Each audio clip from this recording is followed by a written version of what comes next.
Politics is suddenly ripping this country apart. On college campuses, students attack free speech in the name of tolerance. Civil rights activists have abandoned their worthy old causes to obsess over abstractions like global warming.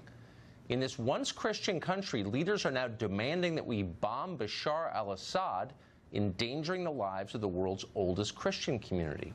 We'll hit all of those issues tonight, plus they're eating horse meat in parts of this country, amazingly. But we're going to start with the FBI's efforts to spy on the Trump campaign back in 2016. That happened. There's a lot more evidence for it than there is for collusion with Russia.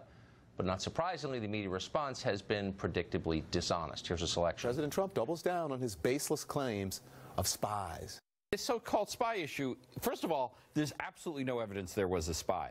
So it's really a fake issue. This phony baloney story about a spy on the campaign. To call them a conspiracy theory is to give them too much credit. Just fake facts. They're liars. Senator Lindsey Graham of South Carolina, as reliable a barometer of mindless conventional wisdom as exists on planet Earth, explained it this way in a recent interview, quote, "A confidential informant is not a spy." Well, Senator Graham did not explain what exactly a confidential informant is, if not a spy, because, of course, they're one and the same. A confidential informant is someone who is informing confidentially, in other words, spying. And any senator who pretends otherwise is prevaricating, in other words, lying. Dan Bongino has been following the Russia story since the very beginning. He's a former Secret Service agent and a contributor at NRA TV. Dan, you've been on law enforcement your whole life. If I'm confidentially informing on you, what am I doing exactly? Tucker, this is the most of a series of sickening, disgusting, disturbing episodes by the Pravda. No, they're not even Pravda. You know, because Pravda was at least honest about being dishonest. The Pravda media now pretends that they're actual journalists distributing facts. Keep in mind, Tucker, they want to do counterintelligence, these people. They can't even do journalism. Now they're pretending to be counterintelligence and law enforcement agents. This is the most dangerous cover-up by the media I have ever seen. Every serious person in law, I said serious, by the way, in law enforcement that I know, not the hacks out there trying to cover for this, knows what happened here was a spying operation. SPY if you're Joe Biden.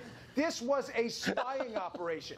Period. Full stop. Anybody who tells you otherwise is joking around. They're all telling us otherwise. They're all telling us otherwise, which is why I'm beginning to doubt myself.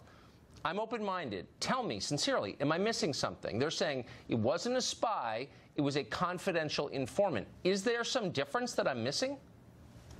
Yes, there is, Tucker. But the difference works against the Pravda media, not for these jokers, okay? Here's how we would commonly in the law enforcement intelligence arena, where I had intersected and worked for most of my adult life, it would work. An informant is actually someone already existing inside of an operation who would inform on the operations of said operation, the mob, whatever it may be. A spy would likely be someone you bring in who is not a pre-existing member of the operation. You try to insert and intersect with that organization to get information to either prosecute them or investigate them on a CI case, which means the guy in this case was a spy. These knuckleheads are Tucker, you understand this is full-blown propaganda? I do, but I mean, what's happening. Either way, the person's function is the same. He's spying. He's gathering information, not telling you that he's doing it and sending it to a third party. By the way, if this was done, and again, I'm asking dumb rhetorical questions just because they keep throwing this at you like black is white, 2 + 2 = 8. I just want to make sure I got this right. If they were doing this for the benefit of the Trump campaign, as Clapper is now claiming, wouldn't they have told the Trump campaign, hey, we're worried that the Russians are trying to penetrate you? But they didn't.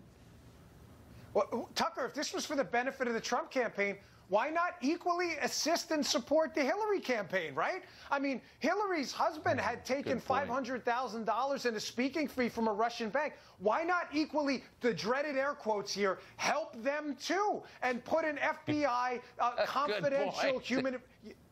It's a scam. I mean, what's in it, Tucker? The euphemism game. What is it next going to be? An undocumented FBI employee? This is so destructive because the American people, liberal, Democrat, whoever you are, you need to understand a gross disservice was done here.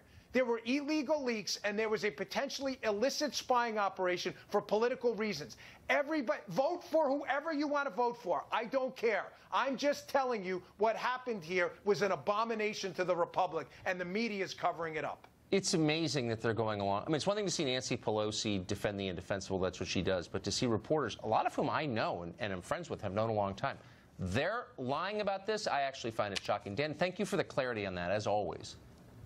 Yes, sir. Well,